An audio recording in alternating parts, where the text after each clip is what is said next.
To feel much for others and little for ourselves, to restrain our selfish and to indulge our benevolent affections, constitutes the perfection of human nature.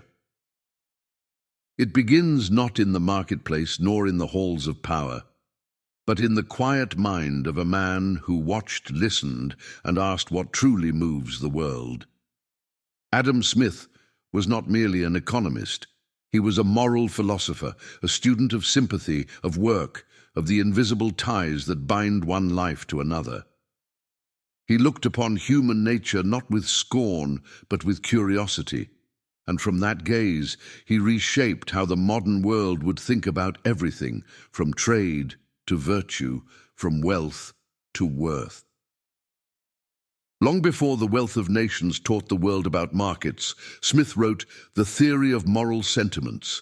It was there he explored the invisible forces of emotion and empathy, the commerce of the heart.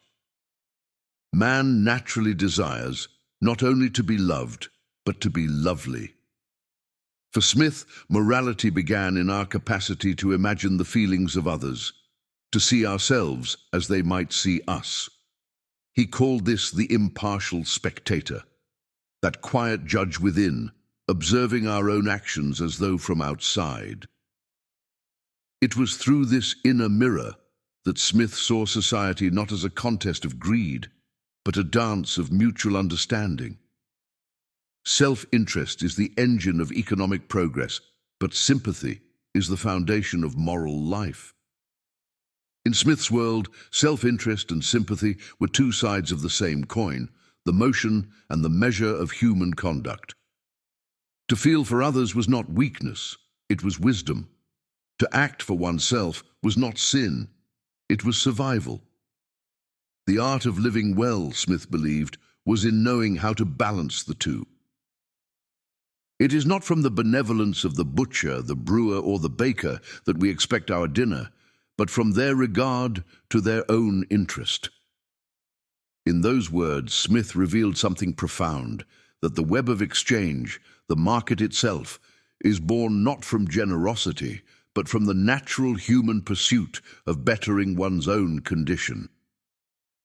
The natural effort of every individual to better his own condition is so powerful that it is alone and without any assistance capable of carrying on the society to wealth and prosperity. Each person, acting in their own interest, creates a pattern beyond intention, a quiet harmony of private ambition producing public benefit. He called it the invisible hand.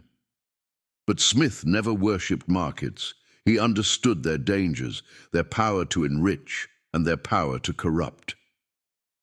People of the same trade seldom meet together, even for merriment and diversion, but the conversation ends in a conspiracy against the public. He knew that greed untempered by virtue leads not to prosperity, but to imbalance. That wealth without moral sentiment is poverty of another kind. No society can surely be flourishing and happy, of which the far greater part of the members are poor and miserable. For Smith, wealth was never an end in itself. It was a measure of life's capacity to serve, to feed, clothe, and sustain the human spirit.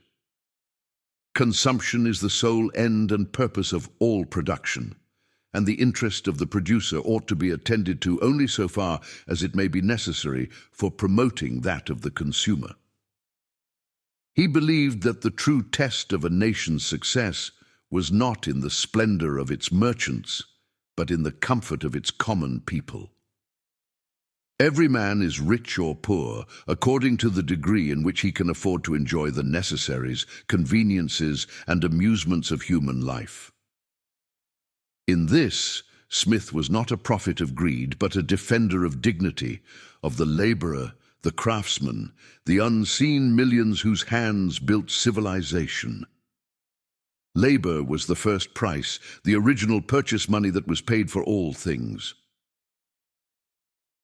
Smith saw society as an intricate mechanism, its cogs and wheels, powered by both self-interest and moral restraint. When one moved without the other, the machine faltered. The great source of both the misery and disorders of human life seems to arise from overrating the difference between one permanent situation and another. He warned against envy, against the illusion that happiness could be bought or traded. He saw that the longing for more, if left unchecked, becomes a sickness of the soul. Happiness never lays its foundation in the deliberate pursuit of pleasure. Instead, fulfillment came from balance, from work done with purpose, and virtue held without pride. Virtue is more to be feared than vice, because its excesses are not subject to the regulation of conscience. This was Adam Smith's quiet revolution, not the glorification of profit, but the reconciliation of heart and reason.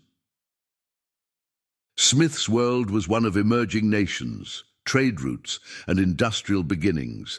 He saw wealth growing like fire, useful but dangerous if uncontained. Great nations are never impoverished by private, though they sometimes are by public prodigality and misconduct.